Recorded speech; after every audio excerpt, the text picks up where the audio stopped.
Toujours en Côte d'Ivoire, entrés en grève depuis un mois déjà, les fonctionnaires et agents du ministère de l'Intérieur réunis au sein du syndicat national des agents du ministère de l'Intérieur, en abrégé SYNAMICI, se sont retrouvés lors d'une réunion pour redéfinir les nouvelles stratégies de lutte pour leur grève.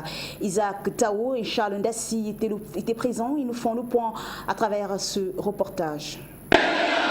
Entrés en grève depuis un mois, les fonctionnaires et agents du ministère de l'Intérieur, réunis au sein du SYNAMICI, syndicat national des agents du ministère de l'Intérieur de Côte d'Ivoire, ont été massivement représentés par leurs délégués ce samedi 2 juin à Abidjan, à un conclave pour faire le point de leur grève suite au non-respect d'un protocole d'accord signé entre le syndicat et le conseil interministériel en octobre 2017. Ce protocole portant sur la signature par le chef de l'État de leur indemnité d'abstrainte, de la signature du décret portant tarification des actes et définir la conduite à tenir face au mutisme du ministère de tutelle et du gouvernement ivoirien qui jusque-là n'a pris en compte aucune de leurs revendications.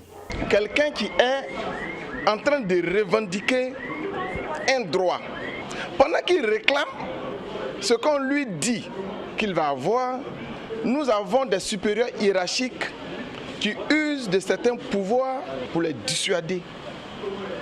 Certains sont renvoyés, d'autres sont affectés, et il y a certains dont le salaire est suspendu. Et nous disons que cela n'est pas normal. Création d'une police préfectorale. La police préfectorale, c'est une police qui regroupe tous nos camarades qui sont à la sous-préfecture et dans les préfectures de départements comme de régions. Ils sont dans une situation où l'on ne peut les qualifier. Ils ne sont pas civils, ils ne sont ni militaires. Dans ces conditions, que faut-il faire? Le SYNAMICI, ayant réfléchi longuement, a décidé que ses camarades aient un statut normal. Il faut noter que depuis le début de cette grève, le SYNAMICI a plusieurs fois été victime de mauvais traitements avec la suspension de salaire, le licenciement abusif et l'arrestation de certains de ses membres pour faire de grève. Tous ces délégués conduits par leur secrétaire général Yves Désiré Séry ont à l'unanimité signifié leur solidarité à tous leurs camarades victimes d'abus de la part de leurs autorités de tutelle et redéfinir de nouvelles stratégies dans leur grève jusqu'à l'amélioration de leurs conditions de vie. Nous sommes en grève parce que nous sommes allés à un séminaire depuis le 17 et 18 octobre et les résolutions du séminaire sont restées dans les tiroirs de monsieur le ministre de l'Intérieur et de la Sécurité. Alors qu'au séminaire, nous avons eu 8 résolutions.